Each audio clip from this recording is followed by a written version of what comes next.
Chicken curry ఎప్పుడు ఒకేలా కాకుండా ఇలా దాబా స్టైల్‌లో చేయండి. చాలా బావుంటుంది. ముక్క కూడా మంచిగా మెత్తగా ఉడికిపోయి టేస్ట్ అయితే చాలా బావుంటుంది. ఎలా చేయాలో చూసేద్దాం రండి.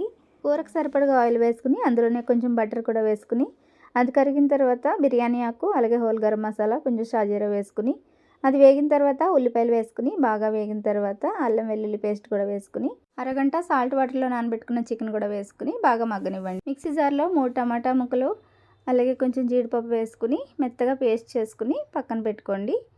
చికెన్ ఉడుకుతూ ఉంటుంది కదా, ఇది కొంచెం దగ్గరికి అయినప్పుడు ఈ పేస్ట్ కూడా వేసేసుకుని కొంచెం మగ్గిన తర్వాత కారానికి సరిపడినంత కారము, పసుపు, ధనియాల పొడి, చికెన్ మసాలా అలాగే రుచికి సరిపడగా సాల్ట్ కూడా వేసుకుని బాగా కలిపి ఆయిల్ సపరేట్ అవుతున్నప్పుడు ఈ మిక్సీ జార్లో కొంచెం వాటర్ పోసుకుని ఆ వాటర్ కూడా వేసేయండి.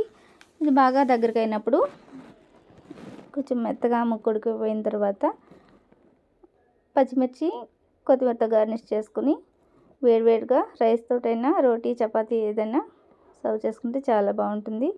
టేస్ట్ అయితే చాలా బాగుంది. నచ్చితే లైక్ చేయండి. Thank you.